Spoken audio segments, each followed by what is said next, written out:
व्यंजन इसको स्पर्श व्यंजन कहते हैं। क्यों स्पर्श व्यंजन कहते हैं? इसलिए कि इसके अंदर उच्चारण करते समय या इन व्यंजनों का उच्चार करते समय क्या है जीभ, मुर्दा, दांत, ओंठ का इस्तेमाल होता है, अर्थात ओंठ वगैरह लगते हैं, दांत तो एक प्रकार से होता है। इसलिए क्या होता है, ये क्या हो गया कि मानो स्पर्श, इनका उच्चारण करते समय स्पर्श होता है, दांतों का, होठों का, मुर्दा का, जुबान का, तो ये कुल मिलाकर 25 होते हैं। इसलिए क्या हो गया, ये क्या हो गया कि मानो एक प्रकार कौन से व्यंजन हो गए, स्पर्श व्यंजन हो गए। और उसके बाद में और एक और 4 आ जाते हैं, वो कौन से हैं, अंतस्थ। अभी य, र, ल, व, ये 4 जो है अंतस्थ व्यंजन को कहते हैं। और उसके बाद में ऊष्म व्यंजन या अंतस्थ,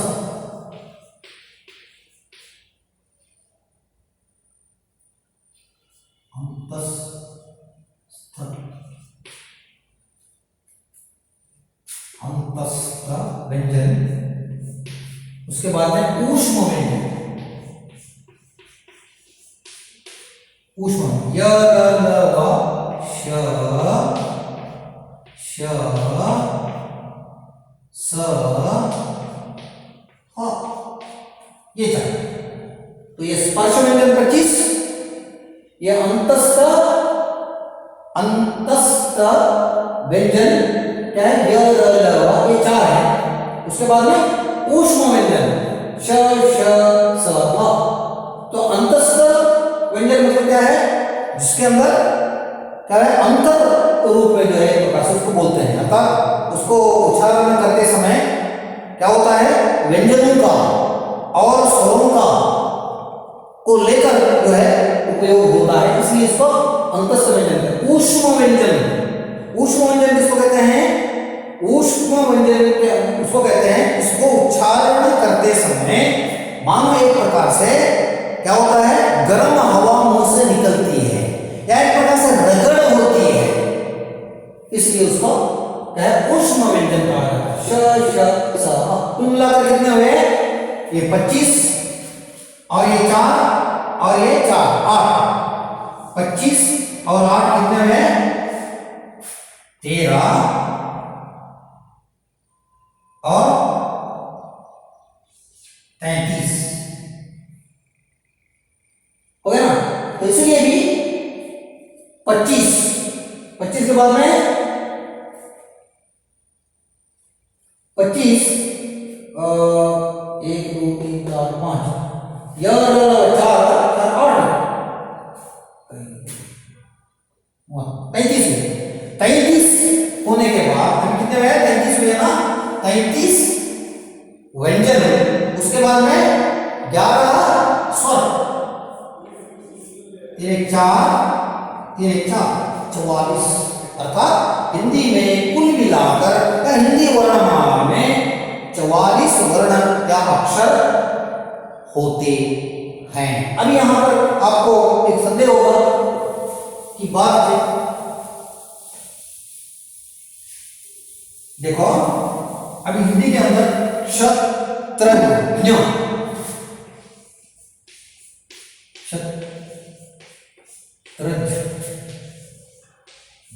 इसको क्या कहा जाता है, इसको संयुक्त व्यंजन कहा जाता है। इन तीनों के अंदर उसको नहीं जोड़ा जाता, लेकिन इनको क्या है, शत्रज्ञ जो है ये संयुक्त व्यंजन ये तीनों कहलाते हैं।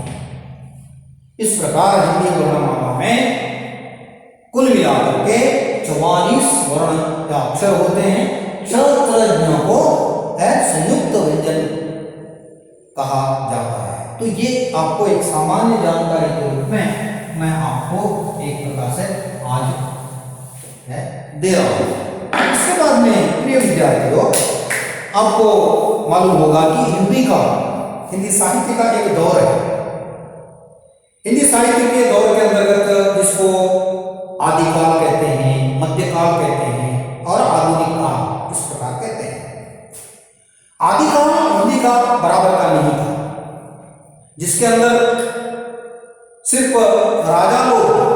जमाने में बड़े विलासी थे। वो अपने दरबार में बैठते थे, उनको राज्य विस्तार के बारे में कोई चिंता वगैरह नहीं थी। जो भी राजा के दरबार में जो भी चारण या भाट है, उनको कवियों को चारण भाट आदि काल में कहा जाता था। उनका काम क्या था? राजाओं को रिझाने के लिए, खुश करने के लिए वो दरबार में अपने राजा का गुणगान करते थे, वर्णन करते थे, ऐसे कविता के माध्यम से। इसलिए आदिकाल में हमें उतना साहित्य नहीं मिलता। जो भी साहित्य मिलता है सिर्फ राजाओं का शौर्य गान मिलता है, वर्णन मिलता है। और उस जमाने के कवियों का बहुत ही बड़ा योगदान है, क्योंकि उनको क्या करना पड़ता था? राजा जब कोई युद्ध होता तब हाथ में तलवार लेकर के युद्ध भी करना पड़ता था, साथ ही साथ कलम लेकर, पेन वगैरह लेकर के राजाओं को प्रेरणा देना। जब तक ये काव्य की रचना नहीं करते, राजा लोग आराम से बैठे रहते थे, युद्ध करने के बारे में, साम्राज्य विस्तार करने के बारे में जानते नहीं थे। इसलिए उस जमाने के आदिकाल के अंदर कवियों का बहुत ही मुख्य रोल, मुख्य पात्र यह है कि वो तलवार लेकर भी युद्ध के संदर्भ में लड़ते थे, कलम लेकर राजाओं का शौर्य गान भी करते थे। तो आदिकाल के अंदर बस इतना ही मिलता है। और जो भी क्या है ग्रंथ मिला वो है पृथ्वीराज रासो।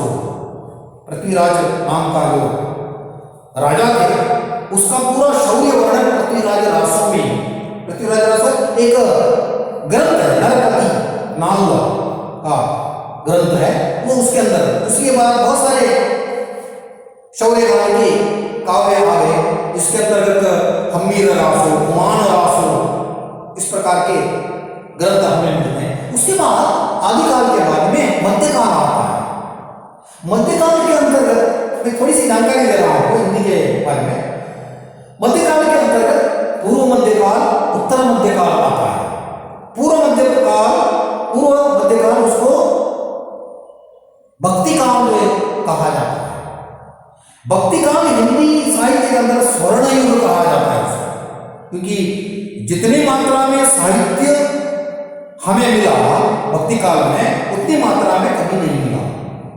क्योंकि इस संदर्भ में बहुत सारे ऐसे लोग भक्ति काल के अंतर्गत सामने आए जिन्होंने क्या किया? अलग अलग रूपों में गुणगान या भक्ति का के माध्यम से जो है अपना अपने काव्य की रचना जो एक प्रकार से की।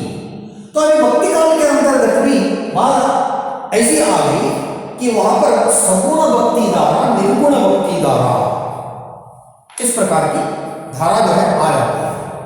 तो अभी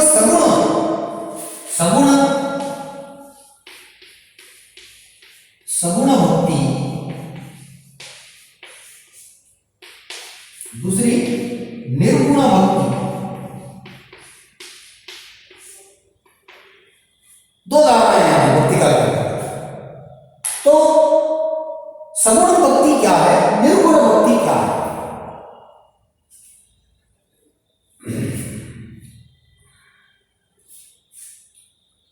निर्गुण सगुण भक्ति उसको कहते हैं जिसके अंदर भगवान का रूप, रंग, गुण आदि का वर्णन सगुण भक्ति धारा के अंतर्गत आता है। सगुण है, गुण से के बारे में बताया जाता है, अर्थात भगवान के रंग, रूप, गुण आदि का वर्णन सगुण भक्ति में होता है। और निर्गुण भक्ति के अंदर क्या होता है? भगवान का रंग, रूप, गुण आदि का वर्णन नहीं होता, भगवान निराकार है। तो ये दोनों भक्ति के अंदर आने वाला अंतर। तो अभी सबसे पहले हम ले लेंगे कि निर्गुण भक्ति क्या है और इसके अंतर्गत कौन कौन आते हैं, इसके बारे में हम एक प्रकार से जानेंगे। तो निर्गुण भक्ति धारा के अंतर्गत दो धाराएं एक प्रकार से आ रही हैं। निर्गुण भक्ति धारा के अंदर दो भक्ति धाराएं, कौन सी? एक ज्ञानाश्रयी शाखा,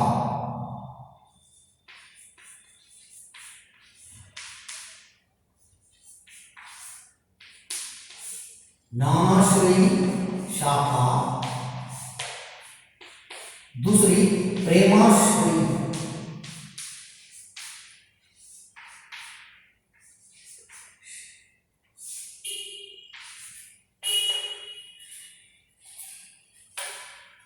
दो धाराएं भक्ति काल के अंतर्गत मैं आपको एक सामान्य जानकारी के तौर पर बता रहा हूं क्योंकि आपको संत कवियों के बारे में अध्ययन करना है। संत कवि किस पीरियड में, किस समय में आते हैं, इसके बारे में मुझे बताने के लिए ये साहित्य का समय का वर्णन आपको मुझे बताना पड़ा।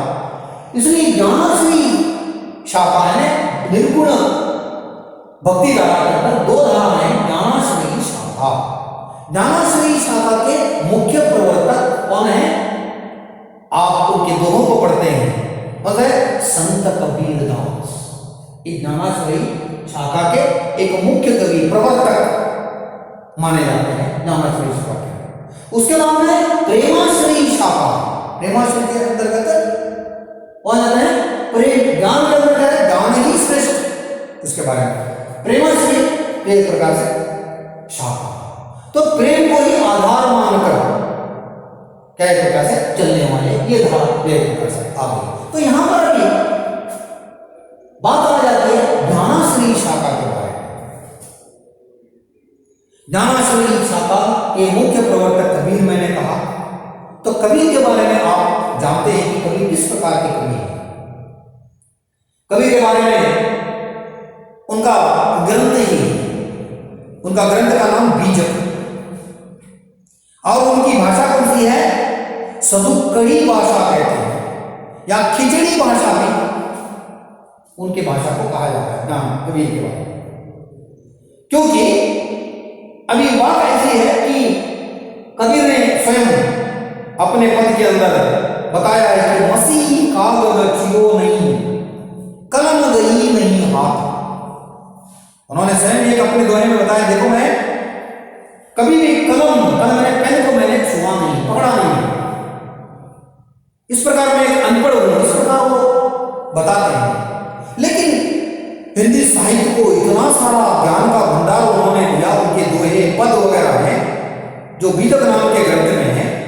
तो ये ज्ञान कहां से आ गया? वो कहते हैं कि मसीह कागज छुओ नहीं, मैंने कभी भी मछली यानी शाही को, पेन को मैंने छुआ नहीं, लेकिन मैंने उसको कैसे इतना सारा ज्ञान आ गया इसके बारे में बताया जाता है कि उनका कबीरदास का एक शिष्य जो एक प्रकार से थे,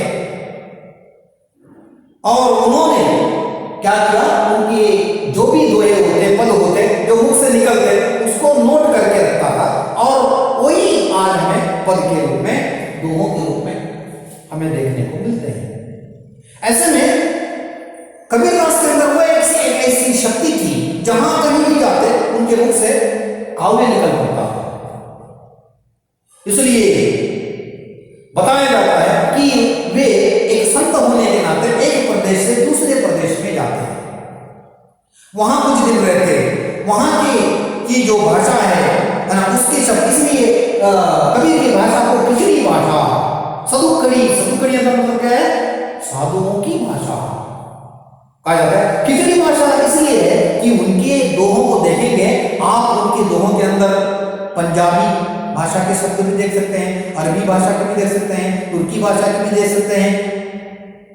इस प्रकार के अलग अलग प्रांत के शब्द उनके दोहों के अंदर आपको मिलेंगे। इसलिए इनकी भाषा खिचड़ी भाषा है, सदुक्कड़ी भाषा है। इस प्रकार लोग जो है एक प्रकार से कहते हैं। तो अभी हम निर्गुण भक्त के बारे में बात, तो प्रेमाश्रय, प्रेम को ही मानकर, प्रेम को लेकर चलने वाले, तो विवेक एक प्रकार से अनुयायी है। तो उन्होंने क्या है, पद्मावती नामक एक ग्रंथ इस प्रेमाश्रय शाखा के अंतर्गत आता है। पद्मावत राजा रतन सेन, उसकी रानी पद्मावती, तो ये कहानी आप जानते हैं। उसकी वो एक ग्रंथ है, पद्मावत नाम का एक ग्रंथ है। मलिक मोहम्मद जायस, प्रेमाश्रय शाखा के मुख्य कवि कौन है? मलिक मोहम्मद जायसी। जायसी का वंश पद्मावत है, अखरावट है, आखिरी कलाम प्रकार के उनके पद हैं। लेकिन मलिक मोहम्मद जैसे हिंदू मुस्लिम होने के बावजूद भी उनके जो भी ग्रंथ हैं, उनके अंदर जो भी कहानियां आती हैं वो हिंदू धर्म से, हिंदू से संबंधित जो है कहानियां आती हैं। तो इस प्रकार ये दोनों ज्ञानाचर्य और प्रेमाचर्य शाखा। उसके बाद में मैंने बताया कि सगुण सगुण सगुणधार सगुण भक्ति, इसके अंदर भी दो शाखाएं आती हैं। एक कृष्ण भक्ति शाखा, कृष्ण भक्ति शाखा, दूसरी राम भक्ति शाखा, राम भक्ति शाखा। तो अब यहां पर भगवान के रंग रूप गुण को का वर्णन करके बताया। कृष्ण भक्ति की शाखा के मुख्य प्रवर्तक सूरदास जी हैं। सूरदास के पद आते हैं, दोहे वगैरह आते हैं, उसके अंदर सूरदास जी ने कृष्ण के मर्यादा, कृष्ण जी के बाल्य का वर्णन, माखन चोरी का प्रसंग, सब कुछ उन्होंने क्या किया है, कृष्ण भक्ति शाखा के अंतर्गत उन्होंने कहा है। उनका सूरदास जी का जो ग्रंथ है सूर सागर नाम का ग्रंथ है, उसके अंदर उसकी भाषा ब्रज भाषा है। हिंदी के अंतर्गत भी अलग अलग भाषाएं, ब्रज भाषा है। उसके बाद राम भक्ति शाखा, राम भक्ति शाखा के मुख्य कवि कौन है, तुलसीदास जी। तुलसीदास जी ने राम को लेकर मर्यादा पुरुषोत्तम राम का पूरा वर्णन उन्होंने रामचरितमानस के अंदर किया है। रामचरितमानस उनका मुख्य ग्रंथ है तुलसीदास जी। तो इस प्रकार क्या है, भक्ति काल के अंतर्गत ये 4 धाराएं आती हैं। उसके बाद आधुनिक काल आरंभ हो जाता है सन 1900 में क्या हो गया, आधुनिक काल आरंभ हो गया। आधुनिक काल के अंतर्गत आपने देखा कि गद्य भाग आरंभ होता है। पहले तो क्या है, सिर्फ पद्य काव्य, लेकिन अभी सन 1900 से पद क्या है, गद्य को लेकर। इसके मुख्य प्रवर्तक हैं भारतेंदु हरिश्चंद्र नाम के व्यक्ति। भारतेंदु हरिश्चंद्र जी ने उस संदर्भ में साहित्य के धाराओं को उन्होंने बनाया। साहित्य के धाराओं को, पहले तो क्या है, इसके पहले आधुनिक काल के पहले काव्य क्या है, काव्य क्या है लिखा जाता था, काव्य या पद्य, लेकिन क्या हुआ, आधुनिक काल में भारतेंदु हरिश्चंद्र ने गद्य को ज्यादा बढ़ावा दिया, गद्य को। और इस संदर्भ में साहित्य की धाराएं हो गई, विधाएं, प्रकार हो गई। तो साहित्य के प्रकार कौन कौन से हो गए, जैसे आपके टेक्स्ट बुक में पाठ्यक्रम में लगाया गया है, कहानी, नाटक, एकांकी, यात्रा वर्णन, संस्मरण, रेखाचित्र, एकांकी, इस प्रकार के जो साहित्य के प्रकार को बनाया गया आधुनिक काल में भारतेंदु हरिश्चंद्र जी ने। और इस प्रकार बहुत सारे नाटक हो तो नाटककार सामने आ गए, और बहुत सारे एकांकीकार हो तो एकांकीकार सामने आ गए, निबंध लेखक हो तो निबंध लेखक भी सामने आ गए, कहानी हो तो कहानीकार सामने आ गए, और उसके बाद में उपन्यासकार हो तो उपन्यासकार आ गए। इस प्रकार बहुत सारे विधाओं को करने के बाद अलग अलग आधुनिक काल के अंदर हमें नाटककार मिलते हैं, कहानीकार मिलते हैं, लेखक मिलते हैं, कविगण मिलते हैं। तो ये सारे आधुनिक काल में आ गए, विधाओं को एक प्रकार से आधुनिक काल के अंदर क्या बनाया गया है। तो यहां आकर के ये बात हो जाती है। तो अभी बात ऐसी आ जाती है कि देखो कि अभी कोई भी कहानी लीजिए, कोई कहानी है तो उसके अंदर अगर बात वातावरण को लेकर बात आ जाती है। समझ लो कि मैं आपके लिए एक अच्छा उदाहरण देता हूं कि कोई एकांकीकार हो, कोई नाटककार हो, अपने कहानी को बताने के पूर्व में कहानी किस प्रकार की है, कौन से वातावरण को बताने वाली है, इसके बारे में